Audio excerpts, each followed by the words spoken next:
आज हम cyclic redundancy code यानी कि सीआरसी का अभ्यास करने वाले हैं। सबसे पहले हमें इसका बैक स्टोरी समझना बहुत ज़रूरी है। मान लेते कि एक सेंडर है और मान लेते कि एक रिसीवर है।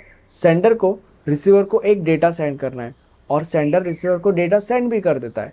मान लेते हैं कि ट्रांसमिशन के दौरान इस डेटा के ऊपर नॉइज़ के चलते कोई एरर ऐड हो जाता है। अब ऐसा अगर हुआ तो रिसीवर को एरर सम डेटा मिलेगा, राइट। तो एक प्रॉब्लम हो गया। इसी प्रॉब्लम को सॉल्व करने के लिए जो सेंडर है वो डेटा को सेंड करने से पहले उस डेटा के ऊपर मैकेनिज्म ऐड करता है एक। अब सेंडर के पास ऑप्शंस होता है कि कौन सा मैकेनिज्म ऐड करना है। मान लेते हैं कि सेंडर ने सीआरसी मैकेनिज्म ऐड किया। तो पहले तो तुम्हें ये समझने की ज़रूरत है कि अगर सेंडर को डेटा के ऊपर सीआरसी मैकेनिज्म ऐड करना है तो उसको इन स्टेप्स को फॉलो करने की ज़रूरत है, तब जाकर उस डेटा के ऊपर सीआरसी मैकेनिज्म ऐड होगा। और फिर जब वो डेटा सेंड होगा और रिसीवर को मिलेगा, रिसीवर को भी उस डेटा के ऊपर ये सीआरसी मैकेनिज्म ऐड करना पड़ेगा, which are the receiver steps. Sender को सेंडर स्टेप्स ऐड करने पड़ेंगे, रिसीवर को रिसीवर स्टेप्स ऐड करने पड़ेंगे। और जब रिसीवर उस रिसीव डेटा के ऊपर ये रिसीवर सीआरसी स्टेप्स ऐड करेगा, तब इससे फ़ायदा क्या होगा? इससे फ़ायदा ये होगा कि जो भी डेटा उसको मिला है, अगर उस डेटा के अंदर एरर है तो उस एरर को रिसीवर डिटेक्ट कर सकता है। और अगर उस डेटा के अंदर कोई भी एरर नहीं है तो रिसीवर को पता चल जाएगा कि जो भी डेटा मुझे मिला है उस डेटा के अंदर कोई भी एरर नहीं है। तो सीआरसी का क्या फ़ायदा होता है? सीआरसी की मदद से एरर को डिटेक्ट किया जा सकता है। ये सीआरसी का फ़ायदा होता है। या तुम ये भी कह सकते हो कि सीआरसी मल्टीपल बिट एरर को डिटेक्ट कर सकता है, ठीक है, जो कि पैरिटी चेक नहीं कर सकता। पैरिटी चेक सिर्फ और सिर्फ सिंगल बिट एरर को डिटेक्ट कर सकता है, बट जो सीआरसी है वो मल्टीपल बिट एरर को डिटेक्ट कर सकता है, ठीक है। तो बेसिकली ये सीआरसी का फ़ायदा है। अब हमें ये समझने की ज़रूरत है कि सीआरसी एरर को डिटेक्ट कैसे करता है। उसके ऊपर ये पूरा का पूरा लेक्चर है, ठीक है। तो तुम्हें बस इन स्टेप्स को फॉलो करने की ज़रूरत है और तुम्हें पूरा का पूरा लेक्चर समझ में आ जाएगा और तुम्हें ये भी में आ जाएगा कि सीआरसी एरर को कैसे डिटेक्ट करता है। तो अब हम शुरू करते हैं। मान लेते हैं कि जो सेंडर है वो ये डेटा सेंड करता है। मैंने तुम लोग को बोला है कि अगर सेंडर को कोई डेटा सेंड करना है तो डेटा सेंड करने से पहले सेंडर को उसके ऊपर एक मैकेनिज्म ऐड करना पड़ता है, विच इज सीआरसी मैकेनिज्म। अब अगर सेंडर को सीआरसी मैकेनिज्म उस डेटा के ऊपर ऐड करना है तो उसको ये स्टेप्स फॉलो करने पड़ते हैं, which are the sender CRC steps. अब इन स्टेप्स को फॉलो करते हैं हम लोग डेटा सेंड करने से पहले, राइट। तो अभी पहला स्टेप क्या है? First step is firstly mx and gx are converted into binary form if they aren't into binary. मतलब अगर mx और gx ऑलरेडी बाइनरी फॉर्म में नहीं है तो उनको हमें बाइनरी फॉर्म में कन्वर्ट करना है। This is our step number 1। तो अभी वो कैसे करेंगे? स्टेप 1 देखो, mx, क्या इसको मैं ऐसे लिख सकता हूँ 1 into X raise to 5? Of course लिख सकता हूँ, मुझे कौन रोकेगा। क्या इसको मैं ऐसे लिख सकता हूँ 1 into X raise to 4? Of course लिख सकता हूँ। उसके बाद क्या मैं यहाँ पे 0 इंटू एक्स रेज टू 3 लिख सकता हूँ? ऑफकोर्स लिख सकता हूँ, क्योंकि इसका वैल्यू 0 ही है। क्या यहाँ पे मैं 0 इंटू एक्स रेज टू 2 लिख सकता हूँ? ऑफकोर्स लिख सकता हूँ। क्या मैं यहाँ पे 1 इंटू एक्स रेज टू 1 लिख सकता हूँ? ऑफकोर्स लिख सकता हूँ, plus 0 into X raise to 0, ठीक है। अगर तुमने इसको कैलकुलेट किया तो तुम्हें एग्जैक्टली यही मिलेगा। लाइक इसका वैल्यू एक्स रेज टू 5 है, इसका वैल्यू एक्स रेज टू 4 है, इसका वैल्यू 0 है तो मैटर नहीं करता, इसका वैल्यू 0 है तो मैटर नहीं करता। उसके बाद इसका वैल्यू एक्स रेज टू 1 आएगा या एक्स आएगा बेसिकली, विच इज़ दिस, और इसका वैल्यू 0 आएगा, मैटर नहीं करता। तो basically this is equals to this. But मैंने ये सारी नौटंकी क्यों करी? क्या मुझे पागल कुत्ते ने काटा है? नहीं, मुझे पागल कुत्ते ने नहीं काटा है। ये मैंने इसीलिए किया ताकि मैं इस चीज़ को बाइनरी फॉर्म में कन्वर्ट कर सकूं। अब यहाँ पे ध्यान से देखो, 1 1 0 0 1 0 1 1 0 0 1 0 हो गया बाइनरी फॉर्म में कन्वर्ट।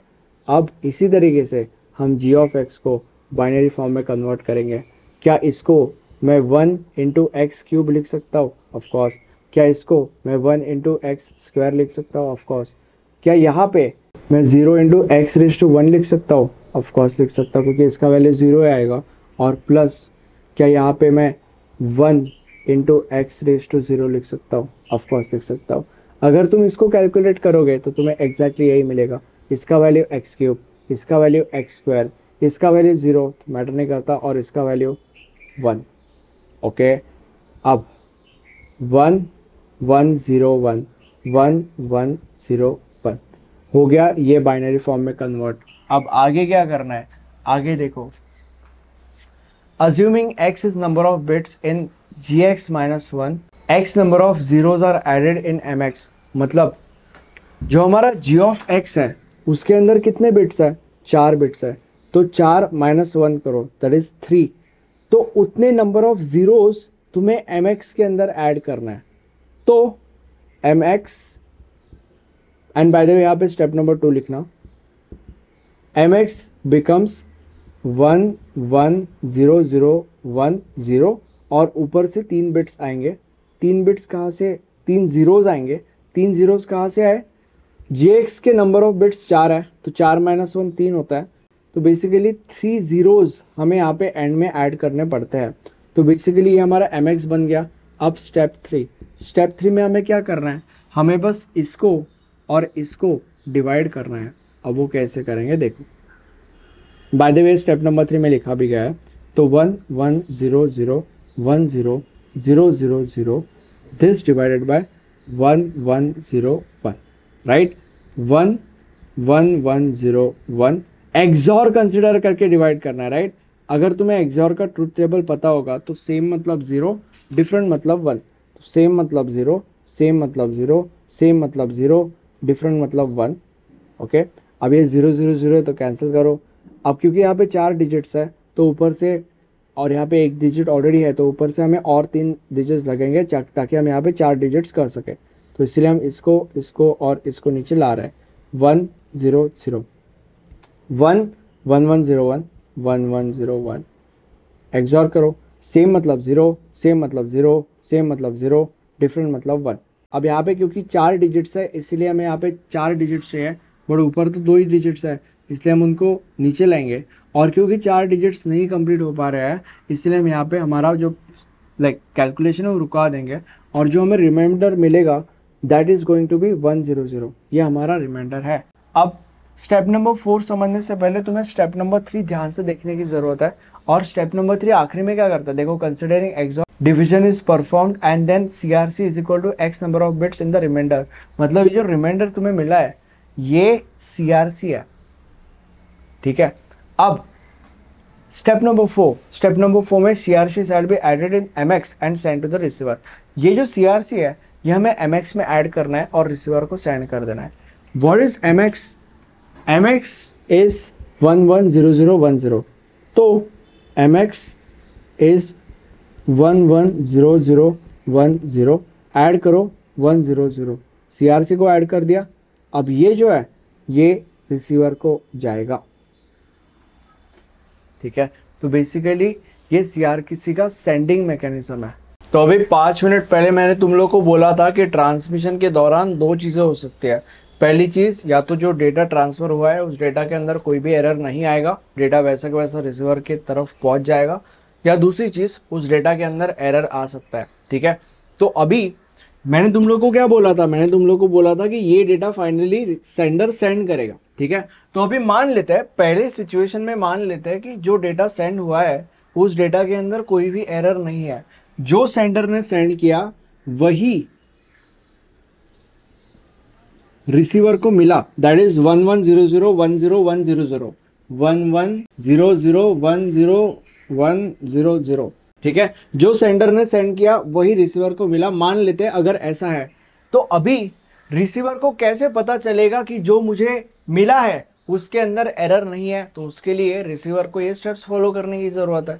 तो अभी क्या है पहला step, after getting data division shall be performed considering XOR using GX whatever, ठीक है। तो अभी इसका डिवीजन करना पड़ेगा हमें, कैसे करेंगे देखो, 1 1 0 0 1 0 1 0 0, इसको डिवाइड करो विथ क्या, g of x।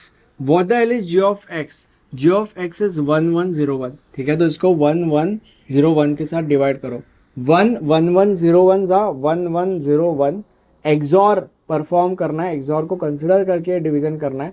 तो सेम मतलब 0, सेम मतलब 0, सेम मतलब 0, डिफरेंट मतलब 1। 4 है यहाँ पे डिजिट्स, तो इसलिए हमें यहाँ पे 4 डिजिट्स की जरूरत पड़ेगी। 0 0 0 है तो कट करो। तो अभी यहाँ पे ऊपर से हम 3 लाएंगे क्योंकि एक डिजिट हमारे पास ऑलरेडी है, तो 1 0 1 3 आए। 1101 जा 1101, ठीक है। अगर तुम इसको एक्सॉर करोगे तो same zero same zero same zero same zero, ठीक है। ऊपर से आएंगे ये दो, और क्योंकि ये 4 डिजिट्स बन पा नहीं रहे हैं तो यहाँ पे हमारा प्रॉब्लम मतलब डिवीजन खत्म हम कर देंगे। अब स्टेप नंबर 2 के ऊपर जंप करेंगे। What the hell is step number 2? If reminder is 0 then no error. मतलब अगर ये जो रिमाइंडर 0 है, अगर ये 0 आया, मतलब अगर रिमाइंडर 0 आया तो इसका मतलब कोई भी एरर नहीं है डेटा के अंदर, या जो डेटा मिला है उस डेटा के अंदर कोई भी एरर नहीं है। और जो डेटा मिला है उसके अंदर कोई भी एरर सच में ही नहीं है, तो इसका मतलब ये बराबर है। इस तरीके से रिसीवर को पता चल जाएगा कि बाबा जो मुझे मिला है उसके अंदर कोई एरर नहीं है, क्योंकि यहाँ पे रिमाइंडर 0 आ रहा है, ठीक है। अब आगे बढ़ते हैं। मान लेते हैं कि जो भी चीज रिसीवर को मिली है उसके अंदर एरर है। मान लेते हैं, चलो मैं बिट्स चेंज कर लेता हूँ, 1011 10100 ये मिला है रिसीवर को। मतलब बेसिकली इन 3 बिट्स के अंदर एरर है। 100 के जगह पे यहाँ पे 011 है, ठीक है, बाकी सब सेम है। अब रिसीवर को अगेन कैसे पता चलेगा कि बाबा जो मुझे मिला है उसके अंदर एरर है? तो उसके लिए अगेन ये सेम स्टेप्स फॉलो करेंगे, ठीक है। तो इसको डिवाइड करेंगे with 1101 which is G of X. तो 1011 सॉरी फॉर दैट, यहाँ पे कुछ भी लिखा तो फर्क नहीं पड़ता क्योंकि एरर सम डेटा है ये, तो बट वट एवर 1011 10100 और यहाँ पे 1101 डिवाइड करेंगे। 1101 जा 1101 XOR same zero different 1 sorry for that different 1 same zero, ठीक है। उसके बाद यहाँ पे 3 बिट्स है, हमें 4 बिट्स चाहिए तो हम और ऊपर से 1 बिट लाएंगे 1 1110 जा 1101, ठीक है। एक्सॉर करो सेम सेम सेम सेम है तो 0000। अब 4 बिट्स हमें चाहिए तो ऊपर से 1 2 3 और 4 बिट्स हम लाएंगे यहाँ पे, दैट इज 0100, ठीक है। ये आएगा मतलब 1 था 1101 डिफरेंट 1 सेम जीरो डिफरेंट 1। देखो जो रिमाइंडर है वो कंप्लीट 0 नहीं है। यहाँ पे क्या लिखा है स्टेप नंबर 1 2 के अंदर? If reminder is 0 then no error. जब रिमाइंडर या अगर रिमाइंडर 0 आया इसका मतलब जो डेटा रिसीव हुआ उसके अंदर एरर नहीं है। बट अगर और else there is an error, अगर रिमाइंडर कंप्लीट 0 नहीं है तो इसके मतलब जो भी डेटा रिसीव हुआ है उस डेटा के अंदर एरर है, और जो डेटा रिसीव हुआ है उसके अंदर एरर है सच में। तो इस तरीके से जो रिसीवर है वो ये डिटेक्ट कर सकता है कि जो भी डेटा उसको मिला है उस डेटा के अंदर एरर है या एरर नहीं है। अब मुझे कमेंट सेक्शन में बताओ कि लेक्चर कैसा लगा। बाकी थैंक यू सो मच।